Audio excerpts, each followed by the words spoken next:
kakak-kakak, kita jumpa kembali dalam program persiapan guru sekolah minggu. Bagaimana kakak-kakak kabarnya dan semangatnya? Saya berharap dan juga mendoakan kira-kira semangat kakak tetap menyala untuk boleh tetap bergiat menyampaikan firman Tuhan bagi anak sekolah minggu di berbagai tempat. Pada episode kali ini kita akan mempersiapkan bahan ajar dari Lukas pasal 17 ayat 11 sampai 19 dengan tema belajar dari kisah 10 orang kusta, Tuhan mau kita berterima kasih. Yuk kakak-kakak, sebelum kita mulai persiapan, mari kita berdoa. Bapa di surga, kami mohon berkat-Mu, Engkau boleh membimbing kami ketika kami akan mempersiapkan bahan.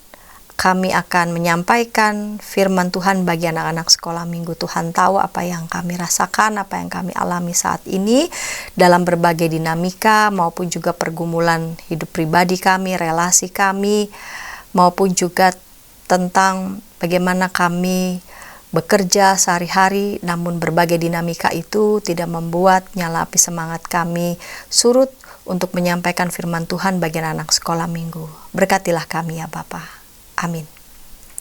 Baiklah kakak-kakak, kita mulai dengan bahan Alkitab. Kita akan mendengarkan Kak Pendeta Hendra akan menyampaikan bahan Alkitab. Mari Kak Pendeta Hendra. Salam kakak-kakak semua, kita akan bersama-sama membahas bagian firman Tuhan yang akan kita sampaikan kepada adik-adik.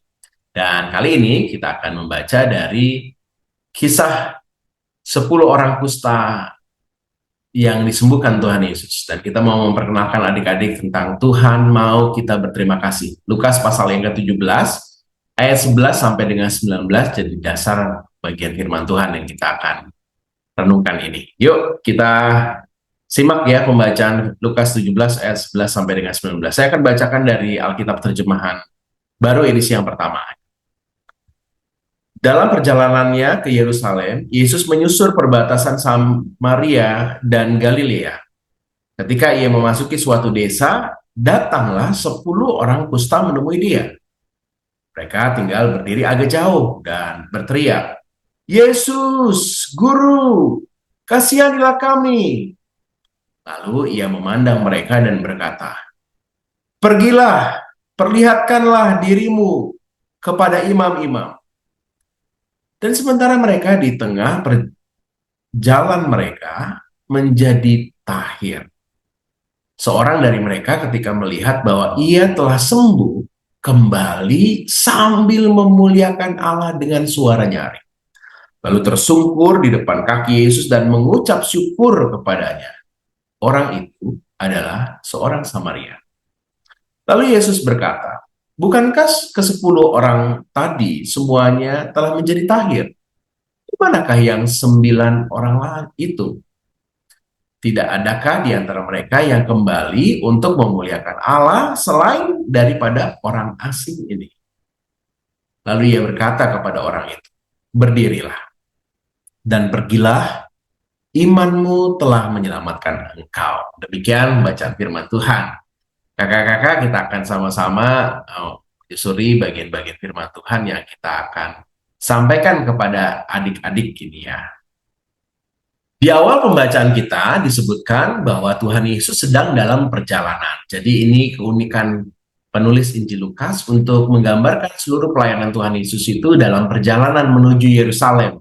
Ini menggambarkan konsistensi Tuhan Yesus menuju ke tempat di mana dia akan berkorban di daerah kota Yerusalem.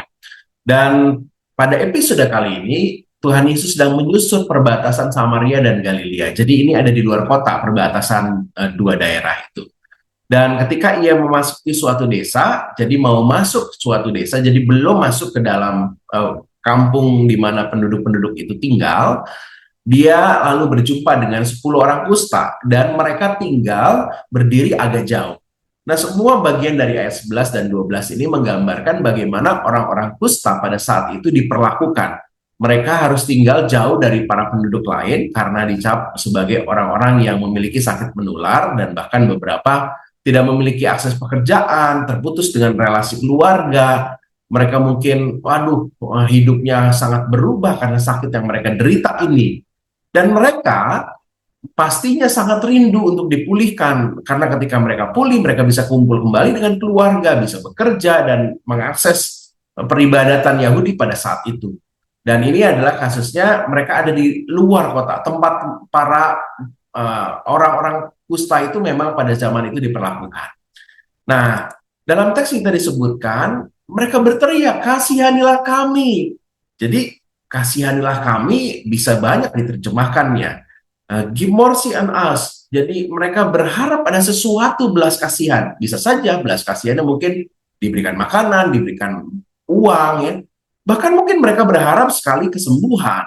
Kalau cara mereka memanggil Yesus, "Guru, kasihanilah kami." Mungkin ada sebuah kerinduan untuk mereka juga mendapatkan berkat pemulihan dari apa yang mereka derita itu.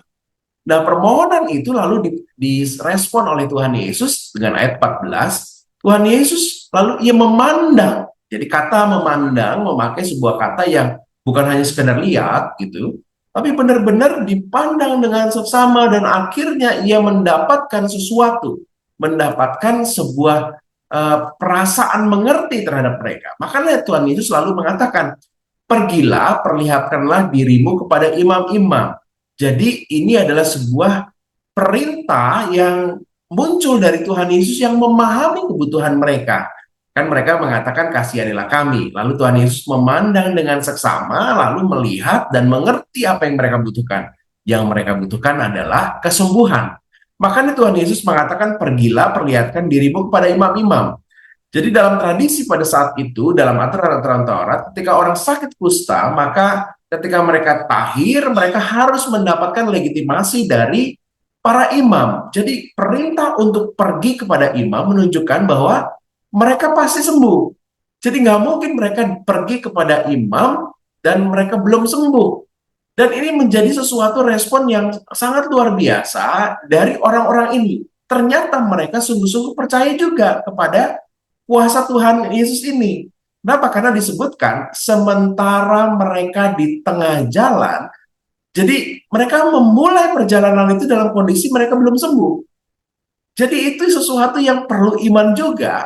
Karena ketika mereka melangkahkan kaki tanpa kesembuhan yang ada pada mereka dan menuju kepada imam, wah, mereka akan diusir. Mereka juga akan mungkin ada cemoohan atau ejekan-ejekan yang membuat mereka tambah beban, ya. Tapi nampaknya 10 orang kusta ini mungkin saling support satu dengan yang lain, ya. Mereka meyakini itu dan akhirnya mereka mau berjalan bersama-sama. Dan itu kan biasanya kalau sendiri kan kita takut, ya, aduh nanti gimana nih, kita ini belum sembuh nih. Tapi karena saling support, ya, nggak apa-apa, ini karena Tuhan Yesus nih yang menyuruh kita, ayo kita jalan, kita yakini saja. Dan akhirnya mereka semua berjalan dan mereka tahir. Jadi kuasa Tuhan terlihat sekali melampaui segala batas. Tuhan bisa saja hanya sekedar mengatakannya, dia nggak perlu ngambil sesuatu dan mengoleskan pada kulit pada si kusta itu, atau menjamah para orang kusta itu, tapi hanya sekedar berkata, "Pergilah, perlihatkan," dan diresponi dengan iman yang luar biasa dan mereka menjadi sembuh. Dan kisah kita ini mencapai puncaknya ketika seorang dari mereka kembali sambil memuliakan Allah dengan suara nyaring.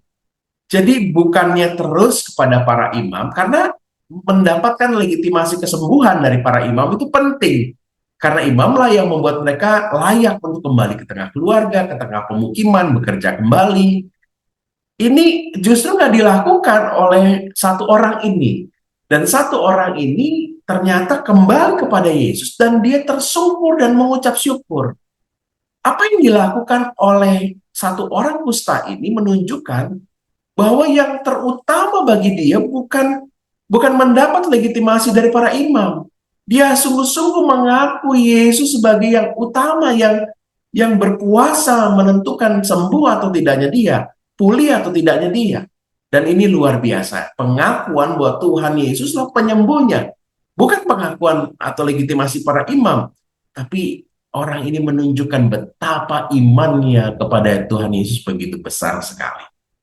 Kelihatan sekali, ternyata kebersamaan 10 orang kusta ini langsung sirna ketika mereka sembuh, ya. Ketika mungkin mereka sakit, saling support, ya. "Ayo, kamu punya apa nih? Kita nih hidup bersama dalam derita yang sama nih." Lalu ketika mereka disuruh untuk pergi kepada imam-imam, mereka juga saling support dan akhirnya mereka komit pergi bersama walaupun mereka mungkin belum sembuh dan ternyata dalam perjalanan mereka menjadi sembuh. Tapi ketika sudah sembuh, wah, kayaknya egosentrismenya muncul lagi nih ya. Ada satu yang kembali kepada Yesus, yang lain punya kepentingan sendiri ya untuk segera mendapat legitimasi dari para imam mungkin, sehingga pulih dan akhirnya mereka kembali ke keluarga, merayakan sukacita. Tapi yang satu ini menunjukkan betapa mengakui Yesus sebagai juru selamat yang ia lakukan. Saudara, inilah yang membuat Tuhan Yesus menjadi heran. Lalu kenapa hanya satu orang, dan orang ini adalah orang Samaria, orang asing, orang yang dalam pandangan banyak orang pada saat itu bukan orang yang taat untuk memegang tradisi keyahudian, tapi ternyata orang ini justru datang pada Tuhan. Perkataan Tuhan Yesus pada ayat 18 ditunjukkan yang kembali untuk memuliakan Allah. Jadi ini bukan sekedar mengucap syukur, tapi memuliakan Allah. Dia sungguh-sungguh mengungkapkan rasa syukurnya dengan mengakui bahwa Yesus adalah Tuhan. Nah, memuliakan Allah berarti kan menunjukkan bahwa Yesus itu sebenarnya mengajak orang-orang mengakui dia sebagai Tuhan. Dan hanya orang Samaria ini yang melakukannya. Akhirnya iman pada Tuhan mendorong kerinduan untuk bersyukur yang dilakukan oleh satu orang ini, lalu menegaskan imannya. Makanya Tuhan Yesus mengatakan imanmu telah menyelamatkan. Kakak-kakak, dari kisah ini kita belajar bahwa Tuhan tuh selalu peduli pada umatnya. Dari kejauhan ketika ia mau masuk menuju sebuah desa, ketika 10 orang kusta ini berteriak, Tuhan, Guru, Yesus, Guru, kasihanilah kami. Ia langsung memandang dan memberikan apa yang dibutuhkan oleh orang-orang ini. Makanya dia memerintahkan pergilah kepada para imam-imam. Jadi Tuhan tuh selalu peduli pada umatnya, termasuk pada adik-adik, pada kakak-kakak. Dia tahu apa yang kita butuhkan. Mungkin kita hanya berteriak, Tuhan kasihanilah kami. Dia tahu apa yang dibutuhkan oleh kita dan dia memberikannya. Yang kedua, kasih Tuhan itu berlaku pada semua orang. Bukan hanya orang-orang yang dekat pada Tuhannya, tapi justru semua orang yang sungguh-sungguh berharap kepadanya, yang sungguh-sungguh beriman kepadanya, yang mungkin merasa dirinya sangat berdosa karena perlakuan hidupnya yang jauh dari Tuhan. Tapi saat ia bertobat, saat ia memohon kepada Tuhan, Tuhan tuh kasihnya benar-benar berlaku pada semua orang. Dalam kisah kita disebutkan orang Samaria juga mengalami kasih Tuhan. Dan yang terakhir, Tuhan tuh rindu kita itu mengakuinya sebagai Tuhan. Dengan apa? Dengan memuliakan dia, dengan bersyukur, mengakui bahwa semua apa yang Tuhan berikan dalam hidup kita adalah karena pemberian Tuhan. Dan itu penting, adik-adik perlu tahu soal itu. Adalah kakak-kakak apa yang kita bisa ceritakan kepada adik-adik. Semoga kakak-kakak bisa memperkenalkan kisah 10 orang kusta ini dan membawa adik-adik tahu Tuhan mau kita berterima kasih. Dari Yesus berkati, saya serahkan kembali ke kakak pendeta Santi. Terima kasih Kak Pendeta Hendra. Mari kakak-kakak kita akan mendengarkan usulan metode untuk anak-anak di kelas Batita Balita. Yang akan menyampaikannya adalah Kak Lucy. Namun sebelum kita menyimak usulan metode dari Kak Lucy, kita dengarkan pesan-pesan berikut ini.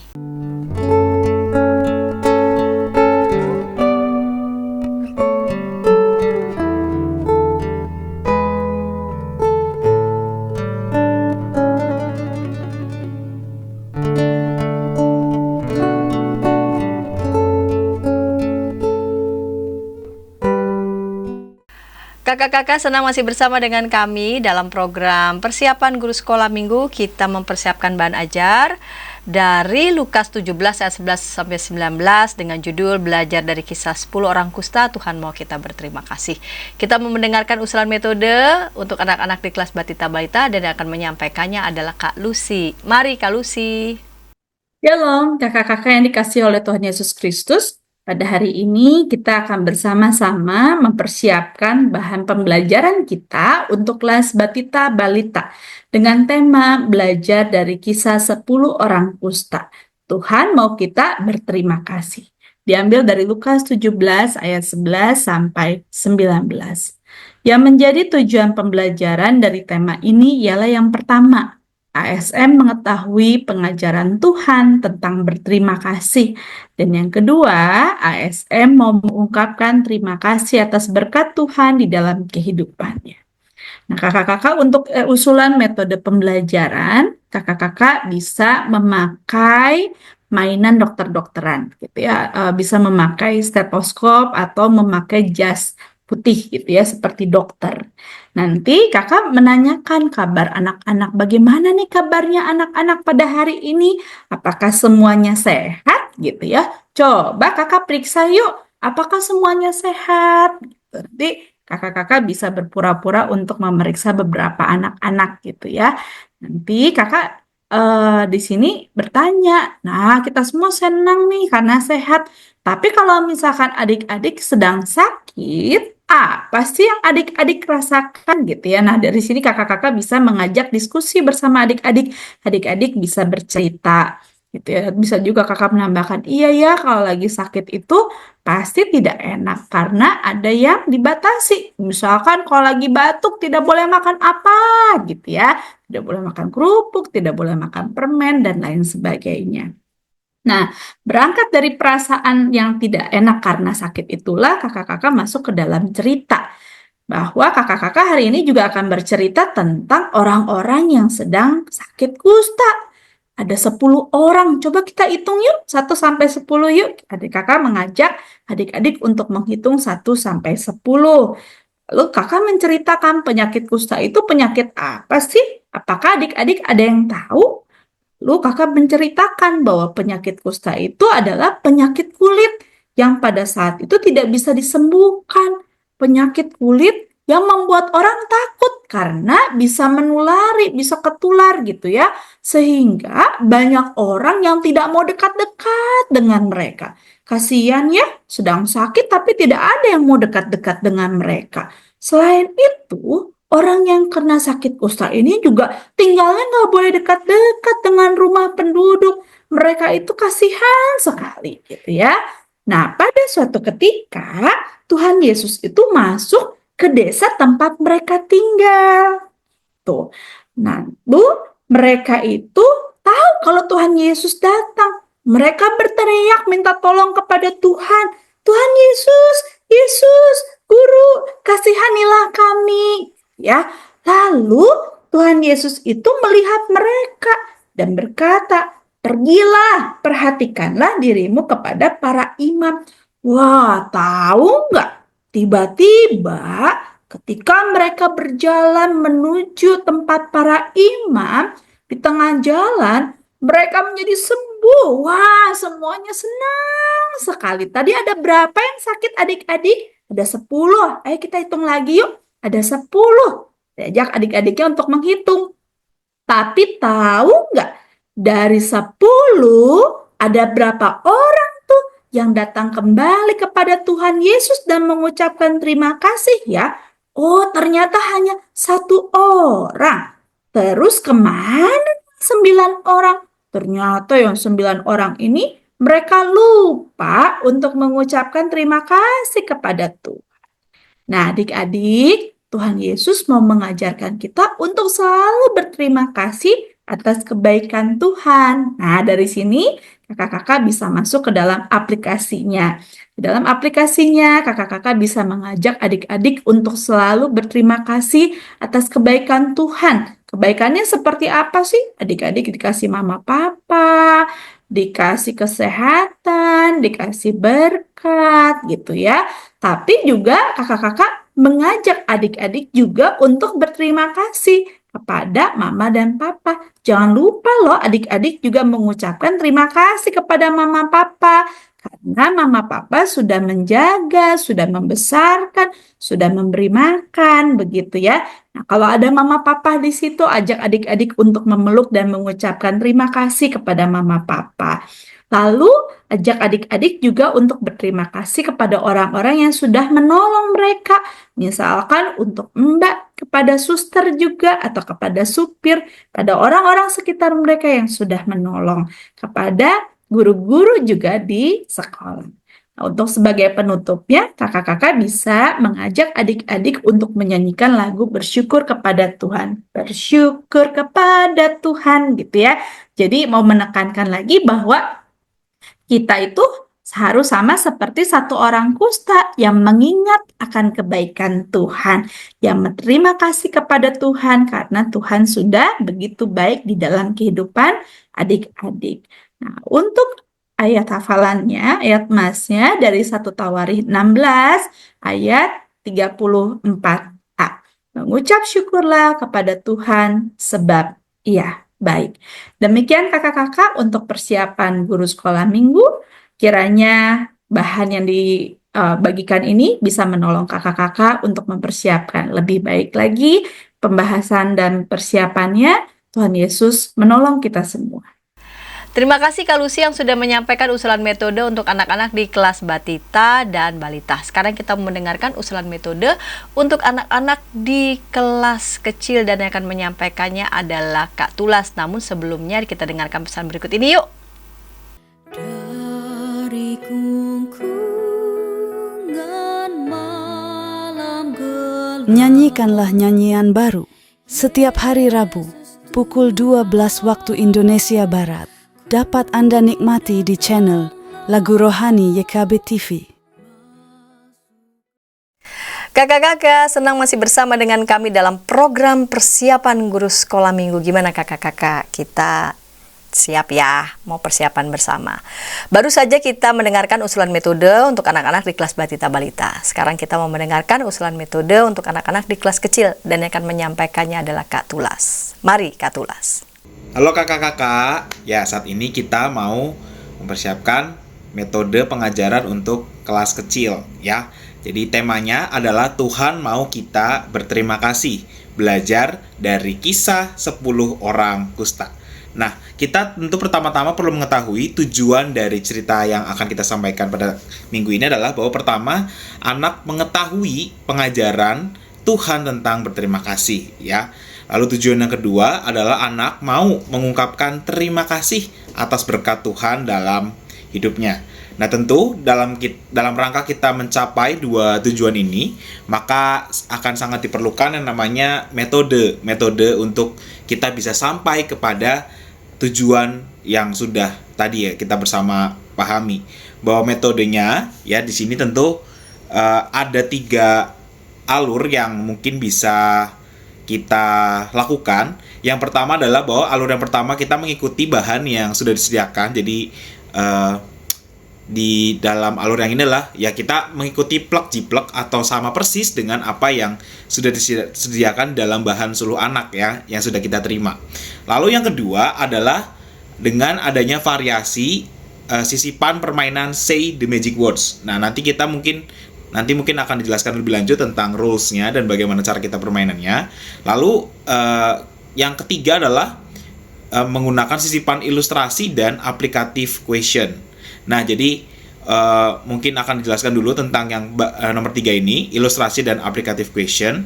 Nah, pada bagian ini tentu kakak-kakak dapat mulai cerita dengan bertanya kepada adik-adik di kelas kecil.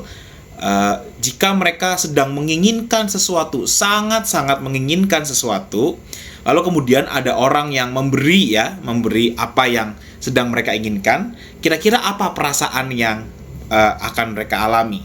Ya, jadi pertanyaan-pertanyaan yang sifatnya memang memancing ya perasaan-perasaan yang akan muncul dan itu akan menjadi pengantar nantinya ketika kakak-kakak menyampaikan cerita. Jadi kakak-kakak kalau menggunakan alur yang ketiga ini dapat menggunakan ilustrasi dan aplikatif question justru di depan ya, di awal untuk membangkitkan ataupun untuk membuat adik-adik itu merasakan perasaan yang sama dengan orang-orang kusta yang disembuhkan dalam cerita kita begitu ya, yang tadi sudah dibahas secara lengkap di dalam bagian pengantar. Nah, jadi di bagian ketiga ini yang alur nomor 3 ini kakak-kakak dapat itu yang membuat sebuah ilustrasi di mana adik-adik sedang menginginkan sesuatu, lalu kemudian ada orang yang memberi. Jadi apa perasaannya? Apa hal-hal yang akan adik-adik lakukan kalau ada orang yang melakukan itu, ataupun apa yang adik-adik akan lakukan ketika ada orang yang memberi sesuatu yang sangat adik-adik inginkan. Lalu kemudian kakak-kakak bisa langsung masuk tuh ke ceritanya tentang 10 orang kusta yang disembuhkan. Ya, kakak-kakak dapat bercerita bahwa pada saat itu ada 10 orang yang sedang sakit kusta. Lalu bisa menjelaskan sedikit tentang apa itu sakit kusta, ya. Lalu tentang apa saja sih yang akan dialami oleh orang-orang yang sakit kusta, ya. Bahwa dalam hal ini di bahan ya sudah disediakan, sudah dijelaskan bahwa orang-orang yang sakit kusta itu adalah orang-orang yang sangat menderita karena bukan hanya sakit secara fisik, tetapi mereka juga mengalami yang namanya isolasi sosial. Artinya mereka dikucilkan dari komunitas, ya, tidak boleh tinggal di dalam kawasan pemukiman, ya, mereka tinggal di pinggiran-pinggiran kota. Jadi salah satu hal yang sangat diinginkan oleh orang-orang yang sakit kusta adalah kesembuhan. Walaupun kesembuhan dari sakit kusta pada saat itu termasuk sangat jarang terjadi, begitu ya. Menjadi tahir istilahnya. Orang yang sakit kusta lalu menjadi tahir itu adalah hal yang sangat jarang terjadi. Maka orang-orang yang mengalami sakit kusta itu sebenarnya orang-orang yang sudah putus asa, hilang harapan gitu ya. Tapi kemudian Tuhan Yesus menyembuhkan 10 orang kusta, ya, yang kemudian mereka memperoleh kesembuhan dan bisa kembali, tanda kutip, memperoleh kehidupannya kembali, ya. Jadi nanti penyampaian bahannya kurang lebih akan sama tuh dengan yang setelah disediakan. Cuma tadi di bagian awalnya kakak-kakak dapat memberikan variasi-variasi tentang tadi ya, ilustrasi dan juga pertanyaan-pertanyaan yang sifatnya mungkin akan membangun koneksi antara cerita, ya, dengan mungkin hal-hal sehari-hari yang dialami oleh adik-adik, ya. Lalu kita akan masuk ke penjelasan tentang permainan Say the Magic Words, ya. Jadi kurang lebih permainannya sederhana. Jadi kakak-kakak perlu menyiapkan beberapa gambar atau tindakan perilaku baik, ya, atau hal baik yang mungkin dialami oleh anak, ya, dalam hal ini anak-anak kelas kecil. Misalnya orang tua yang memberi hadiah, teman yang berbagi makanan, atau satpam yang membukakan pintu, dan seterusnya. Nah, jadi dari kakak-kakak menyiapkan tuh ya beberapa gambar-gambar, ya, gambar-gambar yang bisa dijelaskan dengan mudah ke anak-anak kelas kecil tentang hal-hal baik yang mungkin mereka alami. Jadi ini bukan hanya misalnya yang sifatnya misalkan dari orang tua atau dari teman, tapi juga mungkin yang sifatnya misalnya kayak anak-anak diberi kesehatan, ya, terus anak-anak bisa makan dan seterusnya. Jadi itu juga bisa nanti untuk menumbuhkan ataupun mencapai tujuan kita, ya, itu bahwa anak-anak mengucap terima kasih kepada Tuhan atas setiap berkat yang mereka alami, ya. Jadi gambarnya ini sangat terserah, ataupun saya memberi kebebasan untuk kakak-kakak untuk berkreativitas, menyiapkan gambar-gambarnya yang memancing, ya, supaya adik-adik tuh mengerti. Nah, jadi gambar-gambar itu nanti kemudian kakak-kakak akan menunjukkan, ya. Jadi sebelum ditunjukkan gambarnya, gambar apa, misalnya gambar orang yang berbagi makanan, misalnya kakak-kakak tunjukkan. Nah, sebelum itu kakak-kakak memberi deskripsi singkat. Jadi pancingan aja. Misalkan gambarnya ini adalah gambar orang yang sedang berbagi makanan, ya. Lalu kakak-kakak misalnya bisa mengatakan di awal gini, kalau di sekolah kita lapar gitu, ya, atau di suatu tempat kita lapar, lalu, ya, baru kakak-kakak tunjukkan gambarnya. Lalu ada orang yang melakukan ini, kita menerima ini dari orang tertentu, dari teman kita, dari siapapun gitu, ya. Menunjukkan gambar orang yang misalkan memberi makanan, berbagi makanan. Nah, lalu kakak-kakak langsung ngomong say the magic words. Nah, adik-adik diharapkan mengucapkan terima kasih. Lalu kakak-kakak menjelaskan kenapa adik-adik mengucapkan terima kasih untuk, ya, gambar yang sedang ditunjukkan. Misalnya orang yang berbagi makanan, berarti kakak-kakak menjelaskan kenapa adik-adik perlu berterima kasih terhadap orang, misalkan terhadap teman yang membagikan makanan kepada adik-adik dan seterusnya, atau berbagai hal lain. Jadi bisa banyak, ya, gambarnya. Misalkan kalau orang tuanya memberi hadiah gitu, ya, berarti pengantarnya bisa aja misalkan kakak mengatakan kalau adik-adik lagi ulang tahun atau adik-adik lagi pengen sesuatu atau lagi momen Natal, biasanya adik-adik pengen apa sih gitu, ya. Lalu ditunjukkan gambarnya. Ini gambar apa adik-adik? Ya, gambar orang memberi hadiah. Let's say the magic words, atau ayo kita ucapkan kata-kata ajaib. Terima kasih, ya. Terus baru kakak-kakak menjelaskan kenapa adik-adik perlu berterima kasih atas misalkan hal baik yang mereka alami atau tindakan-tindakan baik yang mereka alami. Ya, itu permainannya. Nah, permainan ini bisa aja kakak-kakak lakukan di awal, ya, sebelum masuk ke cerita. yang ceritanya isi ceritanya sama kurang lebih dengan bahan yang sudah disediakan, atau kakak-kakak juga bisa menyampaikan ini atau melakukan permainan ini di akhir setelah kakak-kakak selesai menyampaikan cerita yang dibawakan ya. Ini fungsinya hanya untuk memperkuat pesan atau kesan yang didapatkan adik-adik dari cerita yang akan disampaikan, yang tentunya bisa mengikuti bahan yang sudah disediakan. Ya, mungkin itu yang bisa saya sampaikan terkait metode pengajaran di kelas kecil. Kiranya Tuhan memberkati persiapan kakak-kakak sekalian. Terima kasih Kak Tulas yang sudah menyampaikan usulan metode untuk anak-anak di kelas kecil. Sekarang kita mau mendengarkan usulan metode untuk anak-anak di kelas besar. Siapa yang akan menyampaikannya ya? Nah, yang akan menyampaikannya adalah Kak Daniel Kurniawan. Namun sebelumnya kita dengarkan pesan-pesan berikut ini yuk. Dari kungkungan malam gelap. Nyanyikanlah nyanyian baru setiap hari Rabu pukul 12 waktu Indonesia Barat. Dapat Anda nikmati di channel Lagu Rohani YKB TV. Kakak-kakak senang masih bersama dengan kami dalam program Persiapan Guru Sekolah Minggu. Pada episode kali ini kita mempersiapkan bahan ajar Lukas pasal 17 ayat 11 sampai 19 diberi judul Belajar dari Kisah 10 Orang Kusta. Tuhan mau kita berterima kasih. Dan sekarang kita mendengarkan usulan metode untuk anak-anak di kelas besar, dan akan menyampaikannya adalah Kak Daniel Kurniawan. Mari Kak Daniel Kurniawan. Halo kakak-kakak guru sekolah minggu dimanapun teman-teman semua berada.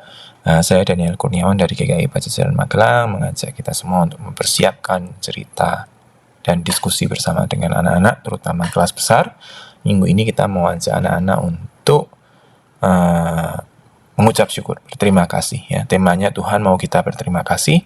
Ini belajar dari kisah 10 orang kusta.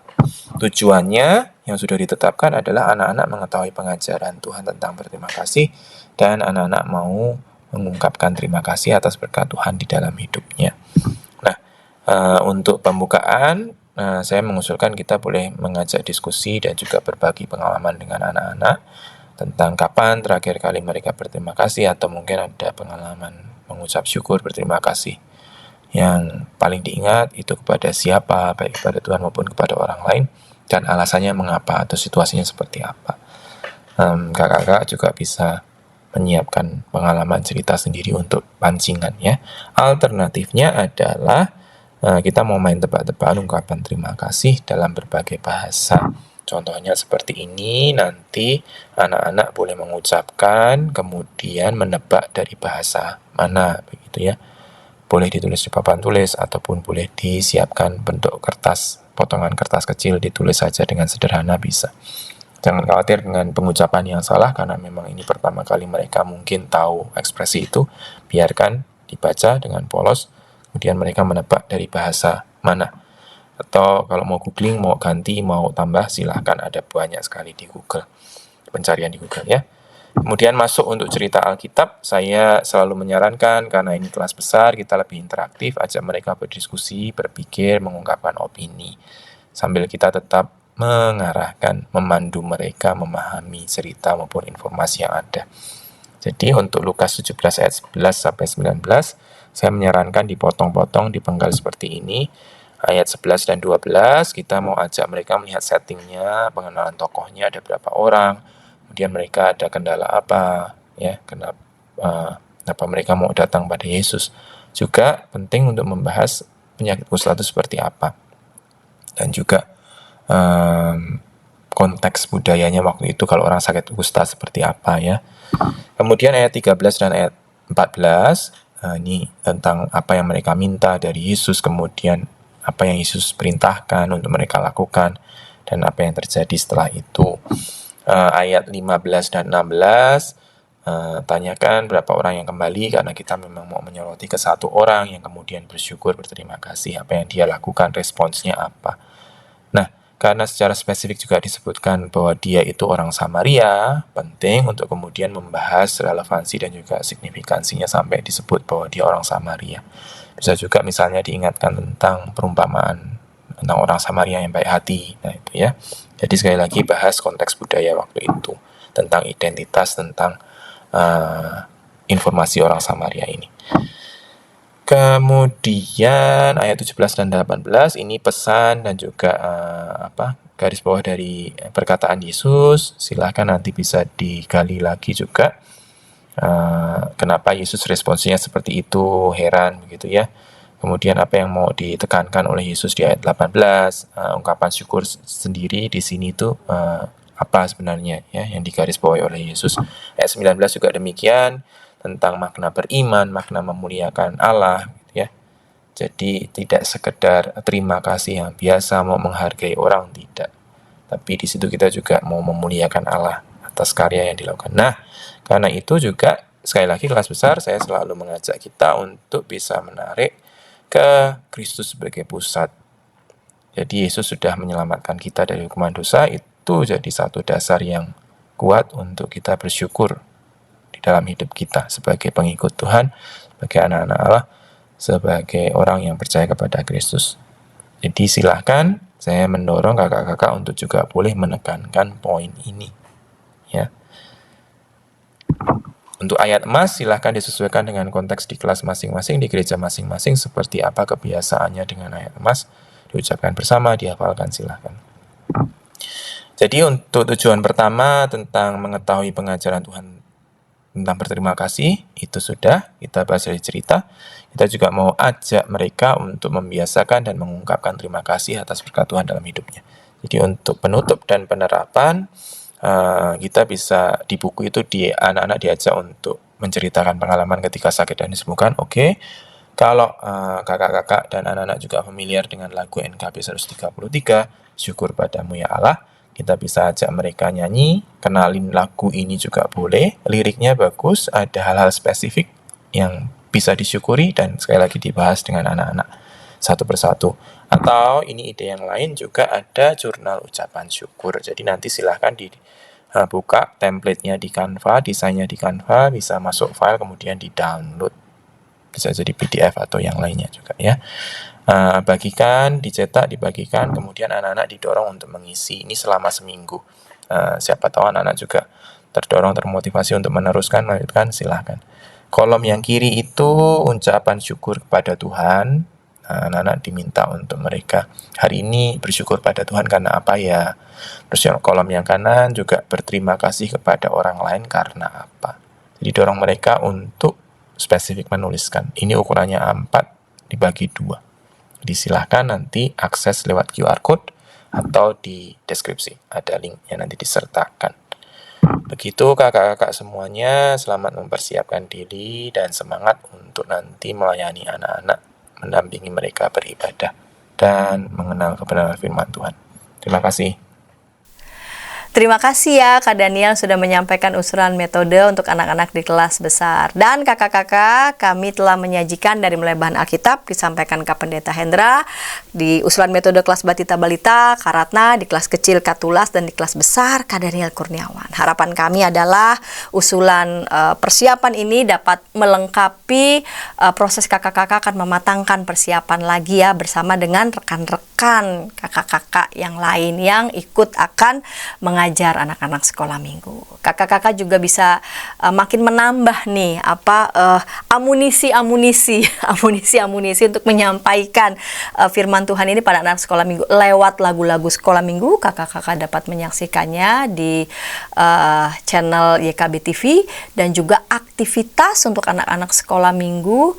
Juga kakak-kakak bisa mengajak nih anak-anak sekolah minggu bersama dengan orang tua untuk nonton acara Kiddie Time maupun juga dongeng-dongeng yang menarik yang memberikan begitu banyak pesan kebaikan buat anak-anak sekolah minggu.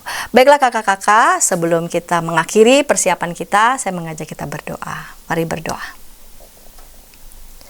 Bapa di surga, terima kasih Engkau menyertai kami dalam proses persiapan ini. Engkau membimbing, Engkau memberikan hikmat, Engkau memberikan kekompakan, kesatuan hati untuk kakak-kakak dimanapun berada yang masih akan mematangkan persiapan mereka. Di dalam Kristus kami berdoa. Amin. Sampai jumpa kakak-kakak di pekan yang akan datang. Dah.